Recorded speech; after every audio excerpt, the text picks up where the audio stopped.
welcome to the Raptors Show on the Sportsnet Radio Network. Make sure you find the Raptors Show wherever you listen to podcasts and subscribe, and please rate and review the show. Reminder, we're streaming live on Sportsnet's YouTube channel and airing live on Sportsnet 360 Monday to Friday from 2 to 3 p.m. I'm your host, Wayne Liu, and I am joined by producer and co-host Alex Wong. We got a game in an hour. Oh, It's a unique circumstance. We got 5 games this week. We have 5 games this week. Yeah. Big week for the Raptors. That's what people wanted to see is 5 games of the Toronto Raptors. Will they trail 18-3 to start every game? Yeah. Well, that's what happened against Atlanta. Can I parlay that on Bet Rivers? Yeah. Yeah, 5 games. I'm predicting 1-4 record, by the way. Yeah. Damn. How about you? Big predictions up top. You know, sports. I think for me, obviously I was at the game on the weekend where the Raptors lost to the Atlanta Hawks. Mm-hmm. As you mentioned, they were down 18-2. It was 18-2? 18-2. Oh, my Not apologies. 3. My apologies to the Hawks. It was 20-3. Oh, okay, yes. afterwards. Okay, my apologies. Hard to keep track. Happens every other game. Yeah, for real. But even just like watching through the film of that, because obviously I saw it in person, but sometimes you go back on the film, you see some of the misreads and stuff like that. And just in the first 4 plays alone, you had Gary Trent Jr. coming off a screen, forcing a contested mid-range shot, missing the shot, and instead of getting back on defense, he like jumps in to try to swipe the pass back to Trae Young and commits a foul. This is like his very first possession of the game. Then it was OG Anunoby's first possessions of the game. You noticed this recently where they always just give him the ball in the post for the first 2 possessions. Sometimes it works. When they played the Charlotte Hornets, it was working. They did it against the Hawks. The first play, he missed a contested jumper, also from the mid-range. Then the next play, he tried to throw a cross-court pass. It got picked off. So that was bad. And then Fred VanVleet then takes his turn. He's like, all right, my turn. Has John Collins ISO'd, which is not an advantage for the Raptors, especially if Fred was having a bad back that day, which apparently he was. Apparently he wasn't. Who knows? But, I mean, bad back doesn't mean bad judgment. Bad judgment was driving against John Collins from the corner and trying to, like, he tried to throw in, like, a sky hook, like a sweeping hook shot. A guy who's, like, 5'10", trying to do that against a very athletic 6'9" forward. Thinks he's you. Okay, all right. But my point is, like, that cannot be how you open the game. And that was to open the game. That was how they opened the game. And, yeah, I mean, it's tough times for the Raptors. I mean, obviously they won 3 straight. They played basketball well as a team. I thought you were going to just stop there. They played basketball. Yeah. For 3 games. But then, yeah, you know, and then you see this kind of struggle. Yeah, we were trying to be optimistic on Friday, too. Oh, the vibes were immaculate on Friday. Okay, I wouldn't go that far, but okay. I think we're trying to pull out the positives and silver linings off the 3-game win streak. And I know Savannah was here talking about how she needed to see it for a couple more games. Yeah. And she was absolutely correct.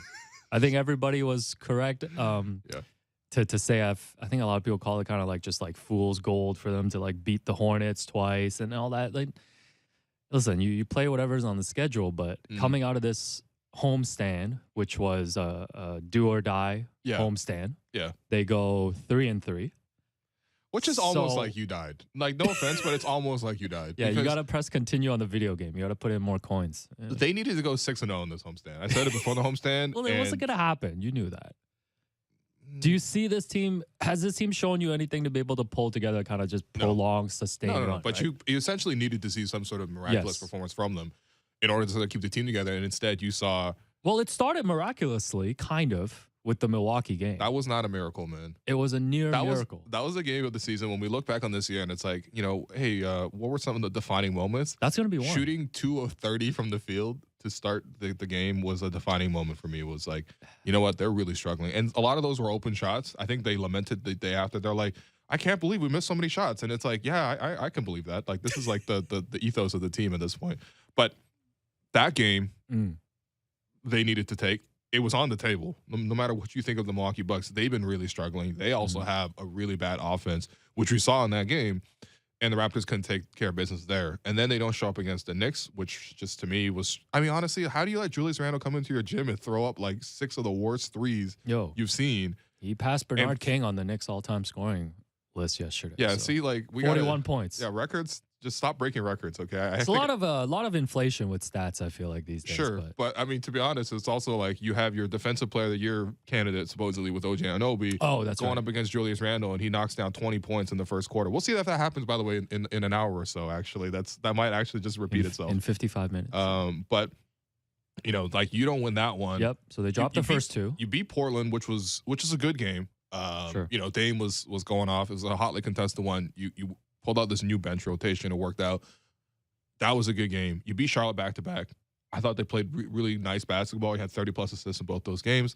That was good. And you're thinking, okay, maybe you go into this weekend against Atlanta, who were coming in on the second half of back-to-back.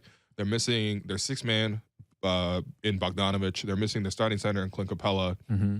The Raptors are at home for like 2 weeks straight now. Yeah. They've had so many practices. Like there were years in the past where, you know, when we were covering their team during the championship season or even the year afterwards, the Raptors would cancel practice like consistently. We'd always get the alert of like practice is gonna be at 11, come for 11:30, and then we just got this follow-up alert like actually no, practice is canceled. Yeah, because right? they would ask Kawhi, and Kawhi would be like, "No, we're good." Yeah. Well, 2 weeks. this past week, the Raptors practice played 3 games and practiced 4 times. Yeah. Okay, so a lot to work on. There was literally days where I was just in OVO every single occasion essentially to go talk to the team and stuff, and it was just like day and night. They're really trying to sort of put something together here, build some sort of momentum, or at least trying to like squeeze one last thing out of this team. Mm-hmm. And then they go in Atlanta and they do that and they get down 18-2, and it's just like everyone kind of already knows that this team is like really just like ready to be broken up. Mm-hmm. For the people that are holding out hope, there's not reason not to hope in the team and the future of the team. It's just like the current mix just isn't working. And I think the homestand was supposed to show you if they had some fight left in them, and they fought. But to me, it's like you can fight, but it still might not work. You know what I mean? Like even that Atlanta game, they fought. They'll come back into that game multiple times, but it's just not kind of working. Right? Yeah, we've seen this over and over again. I think the Atlanta game was really reflective of just the type of game that we've seen. Mm-hmm. Like, you know, we talked about the slow start, talked about Fred struggling on both ends of the floor, and, you know, found out after he was dealing with the lower back soreness. Like they weren't able to get every starter clicking. What else on this list? Like terrible first half defense, right? Gave up 69 points. We've seen that over, like I think back to even early in the season when they gave up like 60 plus to OKC on the road. Was it? I thought it was 70. Was it? It might have Okay. been Oh, my 70 in bad. the My bad. first Once half, again, my apologies to Mark Dagno. But yeah, I think things all went downhill when we spent an hour being like, will Shea come to the Raptors? And now I see everybody being like, we should send Pascal to OKC. That's what the Thunder fans are saying. That's fair. They do have a lot of I picks. see a lot of Photoshops now. I've seen Pascal Photoshopped onto a Suns uniform. For what? I saw OG in a Warriors uniform. We'll talk about that more later. But Yeah. 3-point shooting, 7 of 29 from 3. Yeah.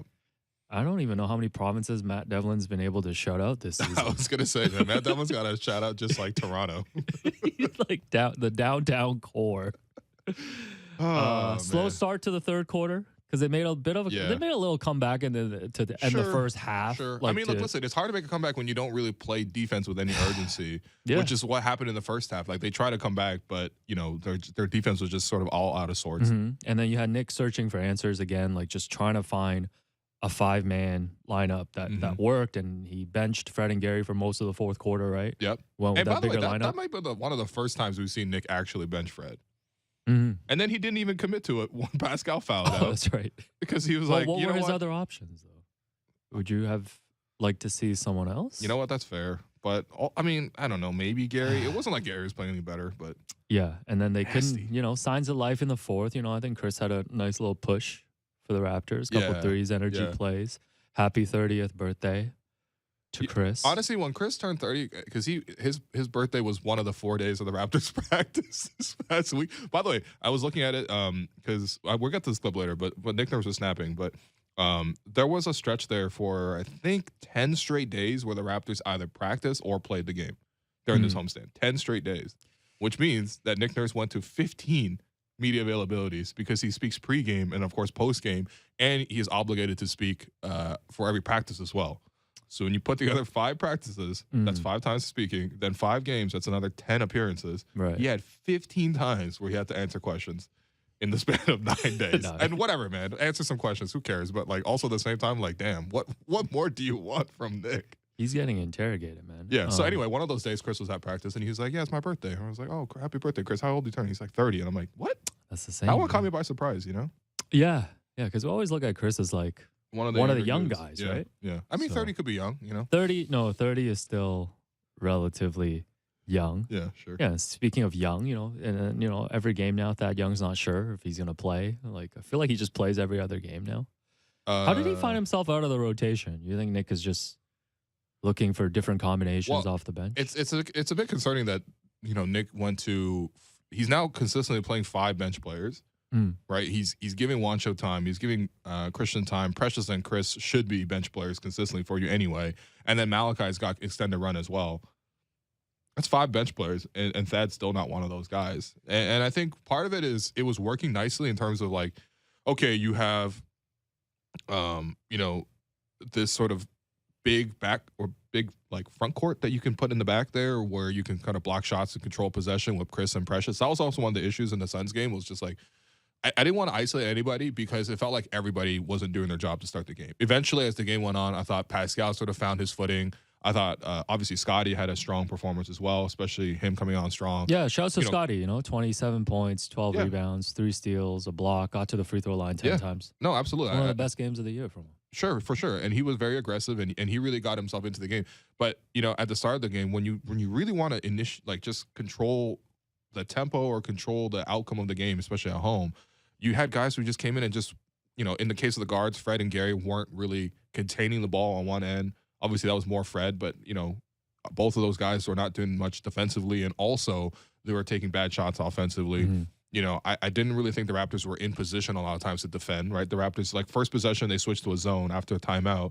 The Hawks got a backdoor cut for a dunk. And it's like your whole point of your zone is to protect the basket. Like, come on, you can't just let that happen.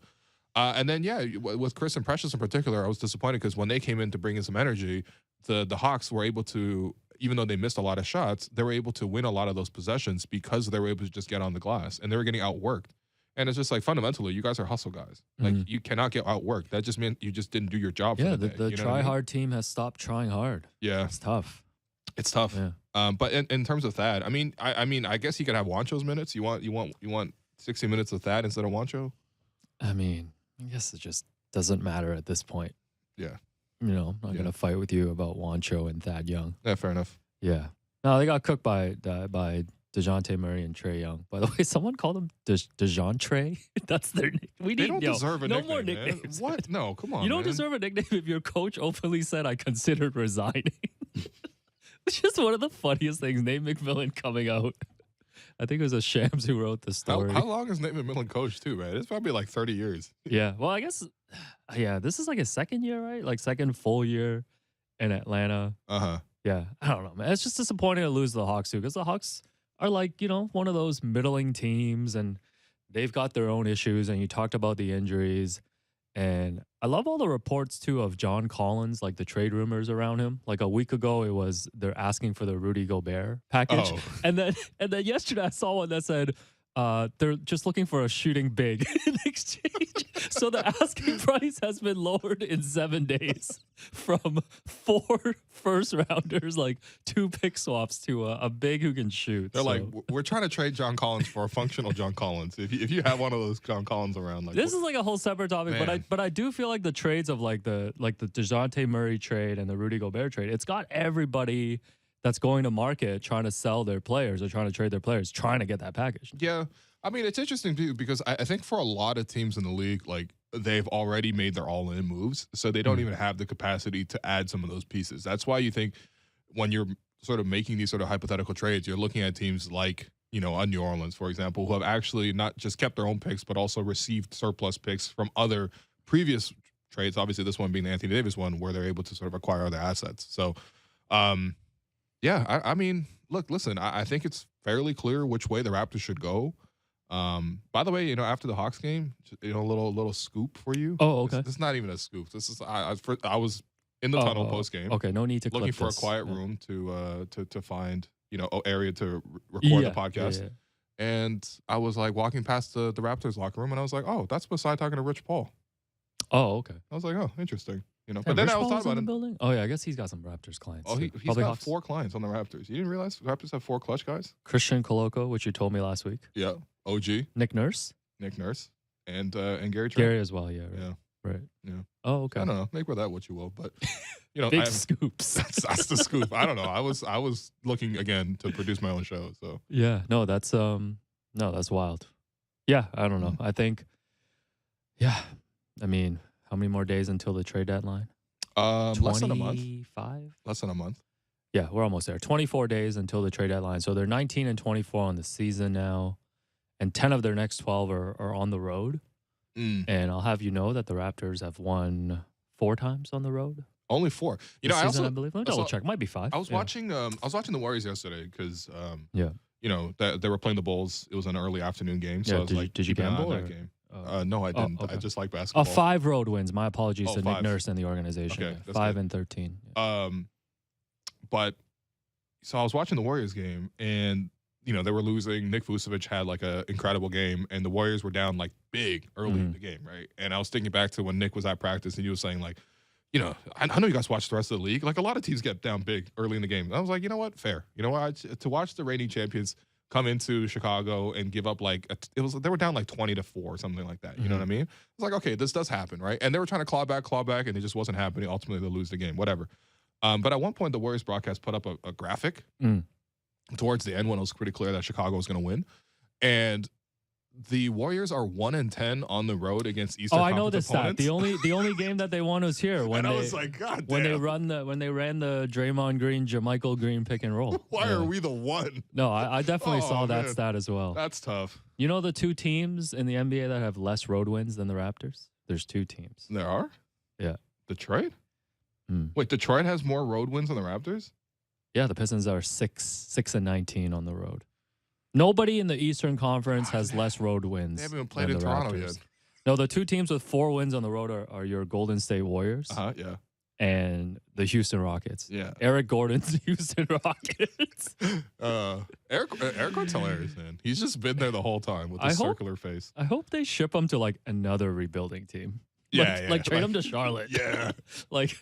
Yeah, they're like, hey, your job here is to babysit Kelly we Oubre. finally got a trade for you.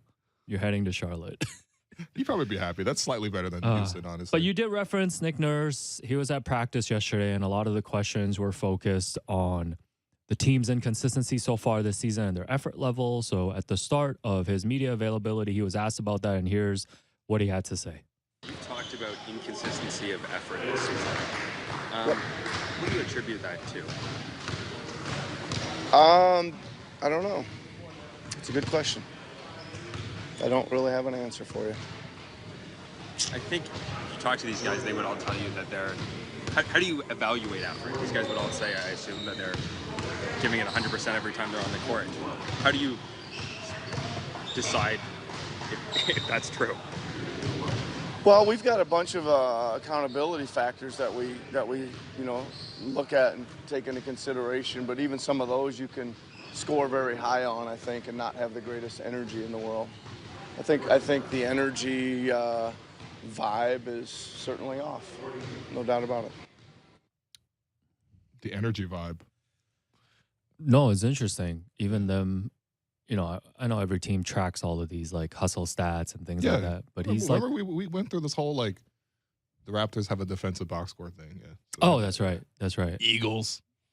But spreading arms on defense. Yeah. But even Nick is saying like aside from that, you know, it doesn't matter if the the steals and the whatever it is, you know, the Eagles. He's just, you know, the energy level is not there. I mean, these are like pretty damning comments. I know, and I know they're not. I don't think they're surprising at all. I think we've been talking about see it. Yeah. We can see it, and like we've been talking about this all season. But I still think it's pretty damning for, you know, the head coach to. Well, I mean, he started with saying he doesn't know answers. Like he doesn't know. Yeah. And I think he's at the point too. If you think about the whole season, the film sessions and like the one-on-one meetings and stuff. Yeah. Like at some point, it's just on the players, right? Well, I mean, you know, I think even to something like the fact that they've called practice like 5 straight opportunities where they've had chances to practice, right? Again, like literally, we would go entire months without them practicing 5 times.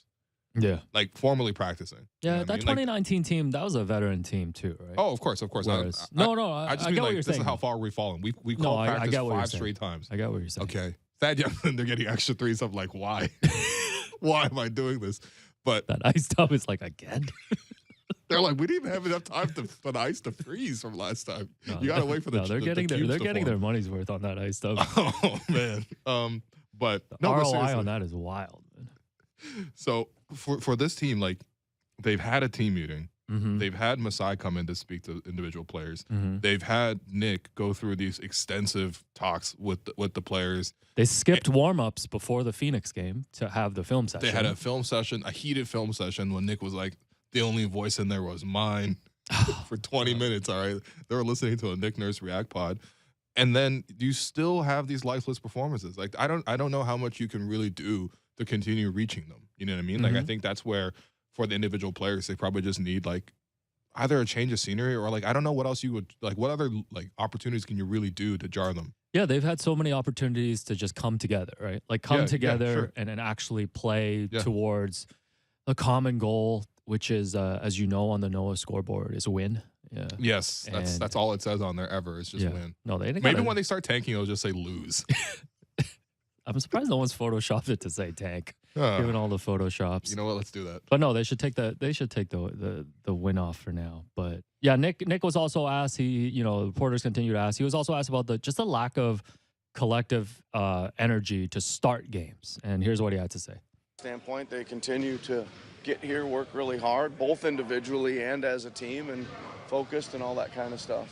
There's just been a few too many nights where there just doesn't seem to be a collective energy when we hit the floor. Like that happens, right? Like we get those every season. Every team gets them. I mean, I know you guys watch the rest of the league and watch these really good teams get blown out by 35, like once every 2 weeks. You guys, I know you watch them. I know you don't expect us to never have that happen to us. I know that, right? It just seems like our collective energy, where it's not there at all and we have one of those nights, is it's more like it's not great and we're trying to find it so bad, and we kind of do, and we kind of hang around, and it just isn't enough to kind of get us over the hump some nights, right? Okay. Yeah, Nick essentially calling us. He's like, I know you're a ball knower because you watch the rest of the league, right? I mean, well, no, it's fair. I mean, like, even watching the Warriors, or for example, was for perspective, it was like, okay, you know what? Like, obviously that's the reigning champs and they're under 500 right now.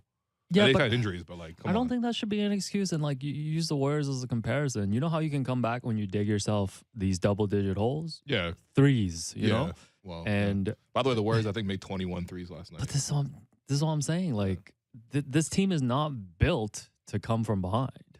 No. Right? Like, no. I don't know how many teams are, but like they're not the most ideally built team to be able to make these. We do come from behind. We just don't like start getting hot from three. We just start full court pressing you when you think the game is over and catching you by surprise. Coming from behind is going from 19 down to covering the spread and losing by 7 or something. I don't know.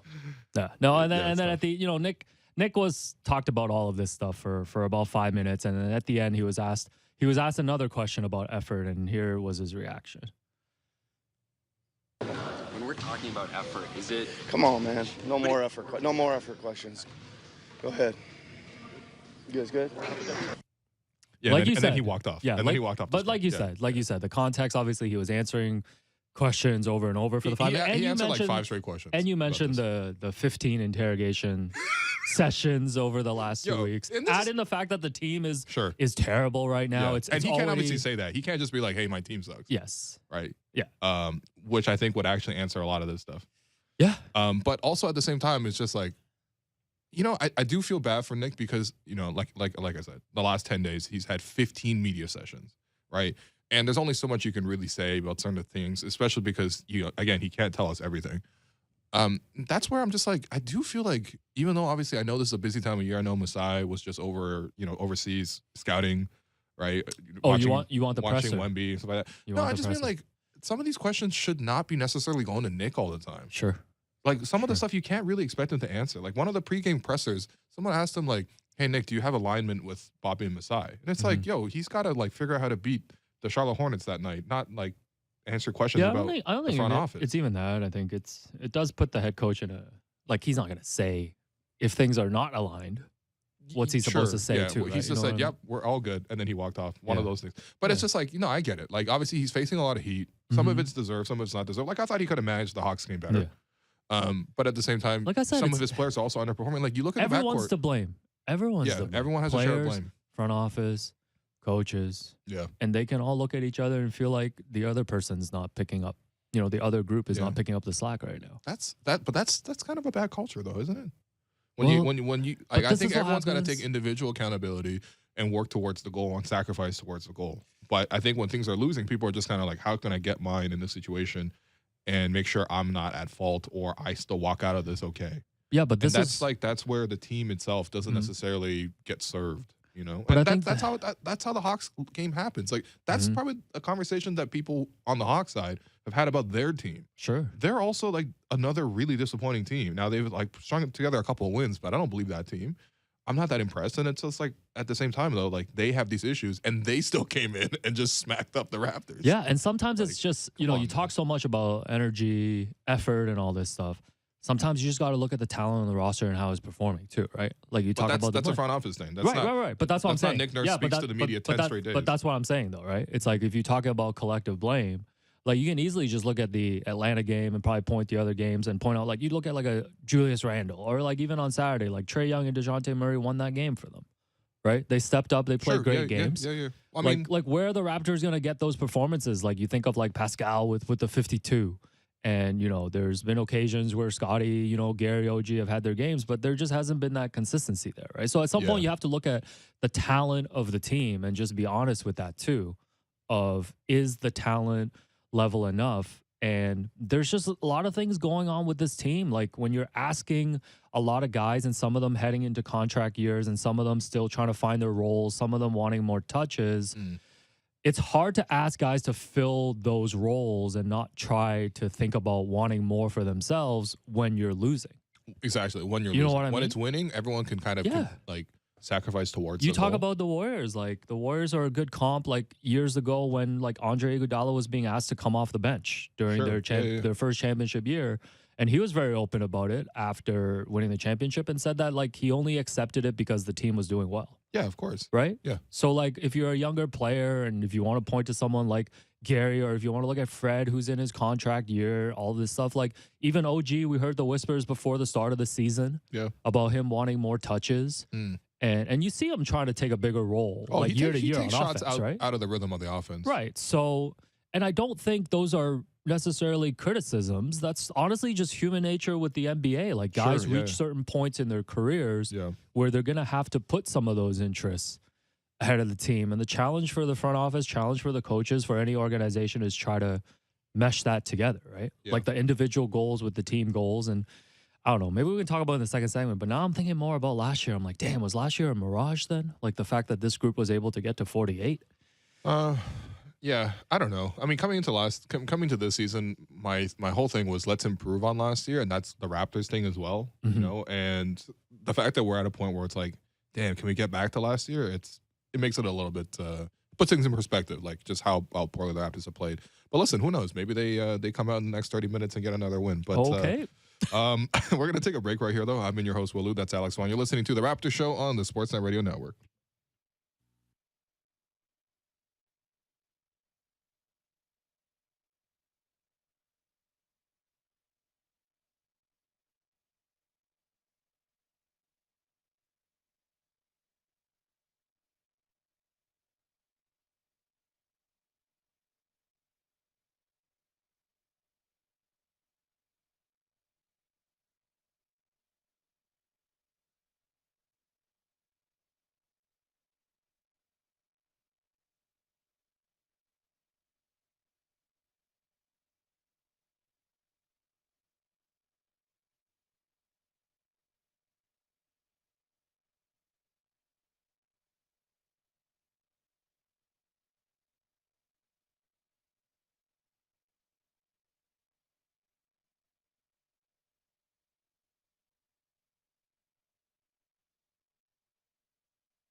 Welcome back to the Raptors Show on the Sportsnet Radio Network. I'm your host, Swim Lou. Continue to be joined by producer and co-host Alex Wong.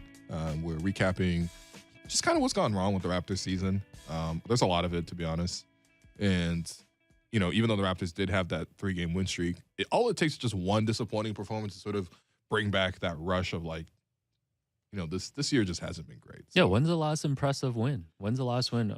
Cleveland? Cleveland. Right? What about before that then? Maybe, Dallas? Maybe beating the Knicks the last time they were at MSG. Right. Yeah, that was a good individual But that was before the performance. Cleveland win. Yeah. So It's been few and far in between. Is that how to say it? was Pronounce Portland the name? impressive? Did you find it impressive that they beat Not Portland? really. I mean, Portland's been sliding, right? Sliding away. Yeah, they've been sliding away.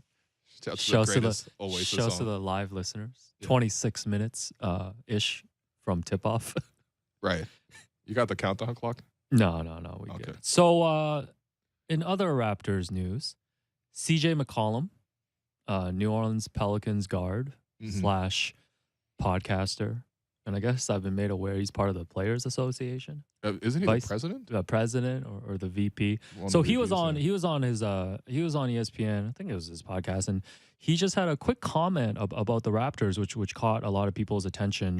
Here's what he had to say. I think in terms of what they need or what they're lacking, something's going to happen. I don't know what. There's rumblings about certain players on the team not being happy and due to tampering. I can't speak to that, but I think they're gonna move someone. So obviously an interesting comment, but I don't know why I laugh every time I hear due to tampering. I'm gonna start using that from now on. I just think it's such a good way to like couch a statement before you don't say anything. Due to tampering. Yes, thank you, Brendan. He's just like, yeah, due to tampering, I can't speak on this, but the Raptors are unhappy right now. Listen, Due to not tampering. not a surprise, right? Any reactions to this comment? Yeah, not a surprise. I did see a lot of pushback online of people being like, how could a member of the Players Association in a leadership position be speaking on the Raptors in this way? First of all, one of the leaders of the Players Association is Kyrie. Okay. So let me just say that Yeah, fair. about the association. Fair, Yeah. fair. I mean, I think he's just kind of stating the obvious. And there's also a lot of noise out there already. So it's like once it hits public domain, then like I don't really see an issue for players to sort of speak on it.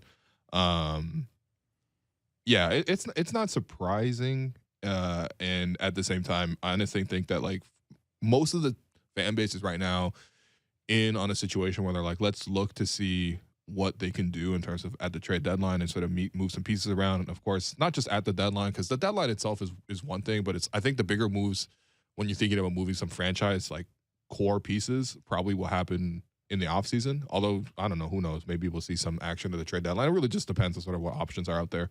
But yeah, for people who are in that camp of like wanting to see the Raptors rebuild and move some pieces around, this got to be good news for them, no? Yeah, and I think it's interesting that McCollum was the one who made the comments, because I feel like New Orleans is one of those teams who might be in the market to upgrade, right? Sure, yeah. And be a trade partner with the Raptors. I know we were studying Dyson Daniels' basketball reference page before coming on obviously, we saw Dyson Daniels just, destroy the Raptors when the Raptors played the Pelicans. That was, when the Raptors were in New Orleans. Fred got ejected from that game. Yeah, early in the third this was quarter. when they got blown out, and then they flew to Brooklyn and Due got to blown tampering. out. Oh man, maybe that's when the tampering happened. But yeah, we did see Dyson Daniels have like a really nice performance. Almost had a triple double that game. Still I think he's only 19, but was obviously a high lottery pick. Was the 8th overall pick. Yeah, I mean, I don't know. If that's the direction you want to move, like if you really want to completely rescale and tear down, I think that's the other question, right? It's like, do you rebuild around Pascal and sort of help his competitive window here? And obviously there are some win now pieces on the team, but can you sort of get them to sort of fit a little bit better by sort of getting other ones in here? Or do you go into the other direction where you rebuild and you sort of pivot towards like being really, really young?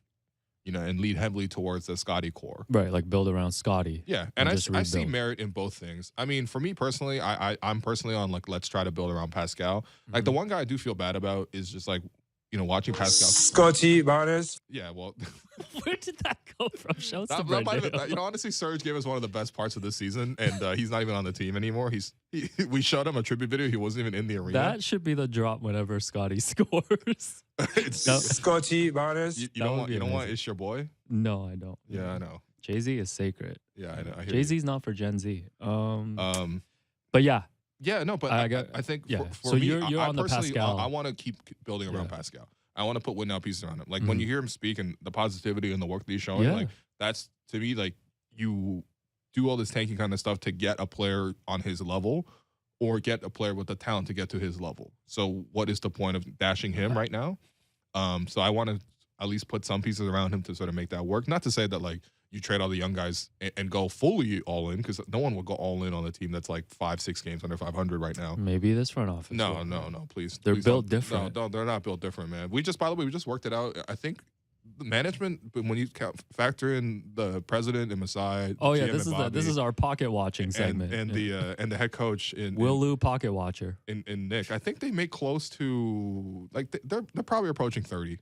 Yeah, they're a Tyler Hero. They can match a Tyler Hero trade. Fred's like, can you guys pay me what you guys make? And they're like, no. Someone Photoshop Bobby Masai and Nick in a trade machine. I'm just saying. Do we know how much Masai makes, by the way? Not to pocket watch again. They don't disclose the terms. No, right? it's not disclosed. But yeah, I think people can sort of put that together. Yeah. I think they did say he's like the highest paid executive. Or I guess up there. I'm trying to think of who else. Oh, he's got to be. And look, his body of work deserves that. Like, you literally look at the totality of his career. Obviously, we don't need to explain that portion.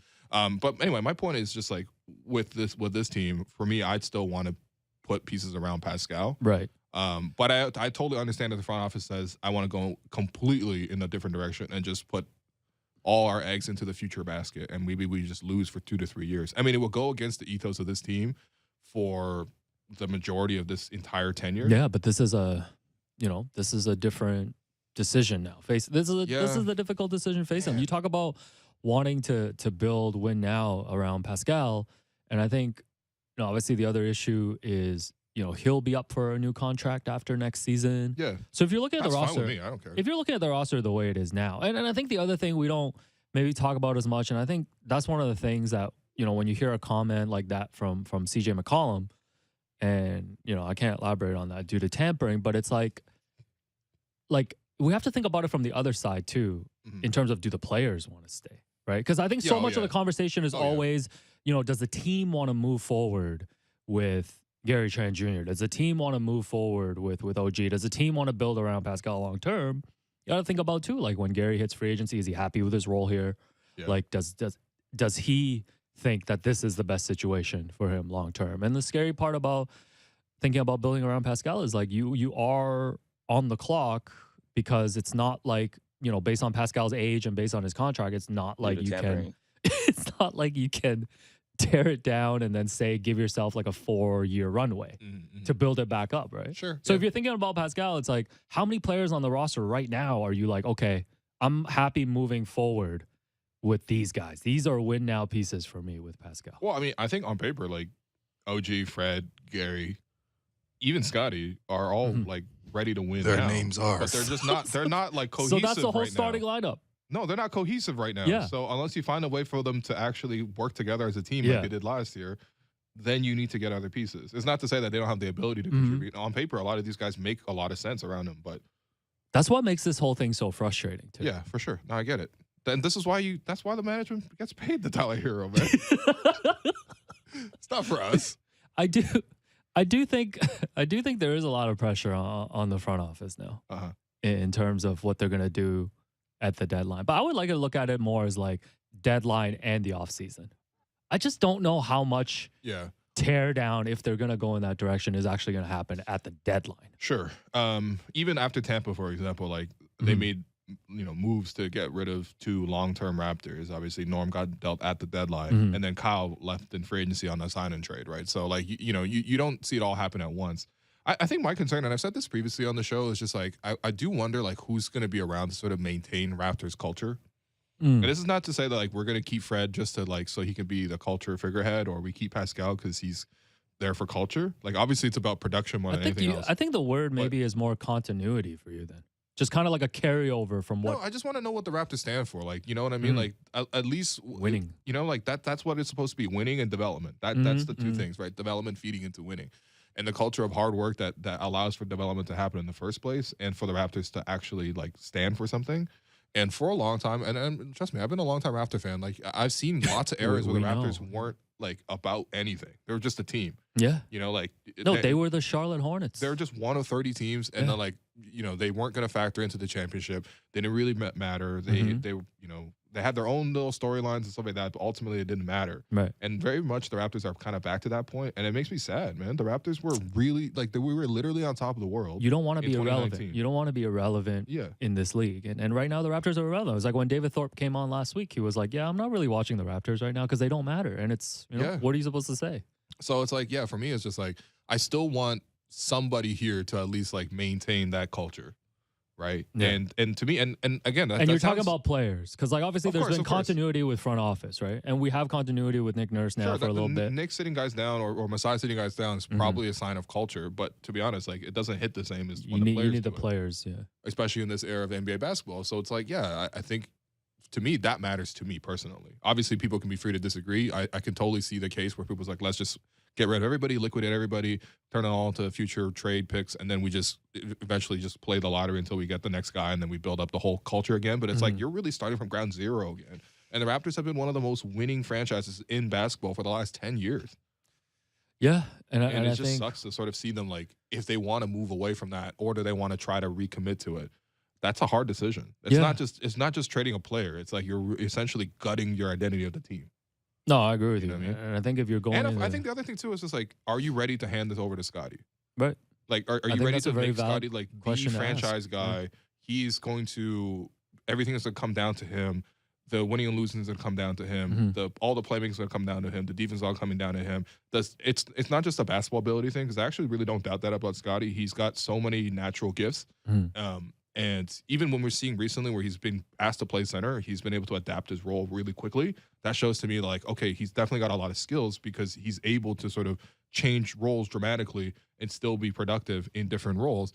But my thing is like, is a 21-year-old ready for that, like in a mentality sense, right? Because it's not just like you're carrying the product on the court. You also have to carry the product off the court, to represent the brand, represent the culture. You're the face of the franchise. You're gonna speak for the team. Yeah, all of that. When you're struggling, it's not gonna be Fred or Pascal that's gonna be speaking, right? You gotta be the leader on the court as well. Everything, right? Yeah, people look to you and all that kind of stuff, and it's just like, you know, again, I just think that's a lot to put on any 21-year-old. It is, right? and again, that's why a lot of young teams lose, by the way. Of course, and you know, look at the Houston Rockets. Look at Eric. You know what? They need to bring Eric Gordon here. Yeah. Maybe he'll fix some problems.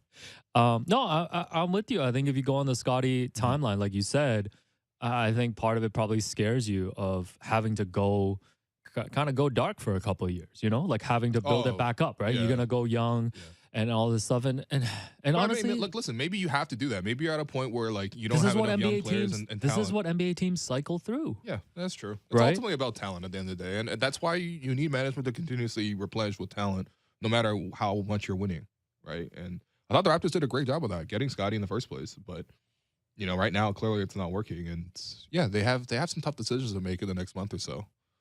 Yeah.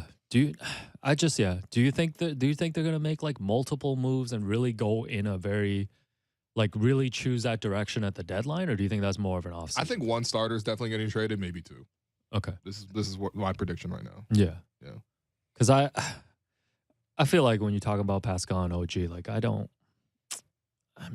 know. Every time we talk about OG, you bring up that like Donovan Mitchell level package. Well, I mean, that is hard to say. That's the go-to phrase, well, man. I'm just worried because, you know, I saw that John Collins stock drop within 7 days. Okay, all right. OG's much better than John Collins. Yes, I'm aware of that. Due to tampering. Do you remember when... What was it? When Ben Simmons was available and Daryl Morey was just asking everyone for like 4 starters. Oh, this is where we got the Keith Pompey. That's where we got the OV. Yes, that's right. Yeah. So I feel like that's going to be the same asking price if anybody wants to start a conversation about Pascal and OG. And I just don't know. That's where it should be. That's honestly where it should be. No, that's fair. And if someone actually, you know, is willing to meet that, then of course you make that move. You have to be prudent about it. Yeah. I think the other thing for the front office as a criticism too is like, I was just thinking back, to just the Tampa season too, when they were starting retooling. Obviously, their main signings in the offseason was like Aaron Baines and Alex Len. and what, do we throw DeAndre Bembry in there as well? Yeah, sure. Our guy Yuta Watanabe. Yeah, he made the team as a 15th man. And the center position and the bench was like a significant weakness, and it's still the same today, right? Yeah. I think that's the disappointing thing. But I mean, I think to the front office's credit, like, or not in their credit, more in their defense, like, there weren't that many avenues to improve the team and try to improve those specific areas. Sure. Like, they didn't have like a ton of cap room. They didn't have a guy that they were really willing to trade to sort of like, I guess they had Norm and Kyle, but but that's a different conversation versus like filling out benches. But ultimately, like, the direction that he chose to move in was sort of this positionless basketball. And of course, that does lead to issues where it's like, especially when you're trying to learn this position right now, or you're trying to learn how to play in that group, you need, first off, total commitment. Like, first off, you're only going to play forwards. You need somebody to totally buy into the fact that they're going to like wrestle with centers and 7-footers night after night. And you're going to need somebody to like totally buy into the fact that they're guarding a small, quicker guard at all times. Right. And they've essentially asked Scotty to do that. And Scotty's, as a young player, he has bought into that. Right. We've seen him sort of do that. We've seen OG sort of take on these defensive responsibilities, but it's like, where's sort of the carrot end as well? Where's the reward end? Right. And like, you give them extra shots, but then of course that leads to the offense not being as efficient. That leads to then you're spiraling. And then of course, now when you start to lose, things really, really come apart. And it's just like, yeah, you know what? Honestly, you just can't really take winning for granted in anything really, but especially in Toronto with the Raptors, because it's like, you know, if we're going to be realistic about it too, the front office always has this like significant disadvantage in that they can never sign guys. Like, Raptors are not afraid. We were just like, hey, Otto Porter's out for the year. And it's like that was our marquee signing. Raptors have never been a free agency player. No. So they have to grow and develop talent. Yes. But then it's like, when you think back, OG was the last guy that they've grown and developed. Oh man, Ito, that was tough. Another just no, but that's why the front office, I think, deserves, you know, a lot of credit if you look back in terms of being able to thread that needle of fielding a contending team and having. But we've talked about this too, like ever since that Fred, Pascal, you know, Jakob Poeltl year, and you know, Norm was around there. OG was like there hasn't been a next graduating class. 2015 to 2018, the Raptors hit on everything. They hit on everything, but since then, they just haven't really done that, except for obviously Scotty, which obviously, you know, he won Rookie of the Year and stuff. But it's like, but then they haven't filled out the rest of the roster, and there's just all these different things. And there's pressures too. I mean, it's not like they're saying they're all bad, but no, they could have done a better job. They're just not there right now. They're just not there right now based on the composition of the team. And now it's time for Between the Lines, brought to you by Bet Rivers. It's a whole new game. Toronto Raptors tip off in 9 minutes against the New York Knicks on the road at Madison Square Garden. The Knicks are on the second half of a back-to-back and favored by 2 points at home. Fred, with the lower back soreness, is available to play. Do the Raptors get back on track this afternoon? Again, my general advice is just like with the Raptors, they're really up and down, but I don't think so. No, I think I'm gonna take the Knicks. You know, Julius Randle he's just been hurting teams, like, in general, right? He just had like a 40 ball the other night as well, and it's just like 41 and 15 yesterday. Yeah, I mean, you know, you would obviously hope that OG could do a better job defensively. You know that OG can guard pretty much everyone in the league very effectively, but at the same time, the Knicks have won, you know, that game when they came down to Toronto, and Fred was a big piece of that game. He was the only guy I thought that actually played above his capabilities. Of course, that wasn't enough to win, but yeah, you do wonder. Obviously, Fred's got the bad back. And, you know, if he's playing against a red hot, you know, Jalen Brunson as well, like, how's that going to go for you? Are you going to win that matchup? Probably not. And then, yeah, I mean, you know, the Knicks being at home as well, that's always a factor. So, unfortunately, I got to take the Knicks. I mean, we can't spend like 47 minutes of the show being like, hey, this is all that's wrong with the Raptors. And then be like, yeah, I'm going to pick the Raptors. You know, I've made that mistake probably 20 times already this season. Yeah, so. I think if you're looking for another bet for the game too, and you look at the Raptors' road record, and you look at their five road wins, by the way. You look at their slow starts, maybe look at taking the Knicks to win the first quarter as well. I think a first quarter bet. Yeah, you can do a lot of things. Oh, okay. Yeah. Damn. So maybe look at that. And a little parlay. What a weird schedule this we got. Yeah, 5 games. Back-to-back road games. So today and tomorrow they're in Milwaukee, and then they go to Minnesota on Thursday. That's a Chris Finch Bowl. And then, that Celtics, man, what do you think? And then they host the Celtics on Saturday. That'll be, I believe. The Celtics were like the first team to really figure out, like, hey, the Raptors are going to give up open corner threes all the time. Let's pass there. And the Celtics are a phenomenal corner three shooting team. Just write Grant Williams into the Gerald Henderson Award. You never know. Episode It could be Sam Hauser. It could be Malcolm Brogdon. Oh, Sam, and then Luke Cornett with a damn jumping block. That was Dude, me. what do they That's call me it? at the pickup run the Oh, other day. man. The other night, secret location. Yeah, and then they play That's the a Knicks secret again agent, on Sunday. So Oh, fantastic. five games. It's another big week, Will, for the Raptors. It's make or break, or break or break. Every single game is a must win, and they play half the time like they don't have the interest in winning. We will know in 15 minutes if the Raptors are showing up for this one. But that was Between the Lines, brought to you by Bet Rivers. It's a whole new game. And that does it for us today. I've been your host, Will Lou, and you've been listening to The Raptors Show on the Sportsnet Radio Network. Make sure you find The Raptors Show wherever you listen to podcasts and subscribe. And please rate and review the show. A reminder, we're streaming live on Sportsnet's YouTube channel and airing live on Sportsnet 360, Monday to Friday from 2 to 3 p.m. Thanks again to producer and co-host Alex Wong. Thanks to our board producer, Derek Brandale, and Jennifer Rowland for helping with the YouTube stream. And we'll be back to talk to you tomorrow.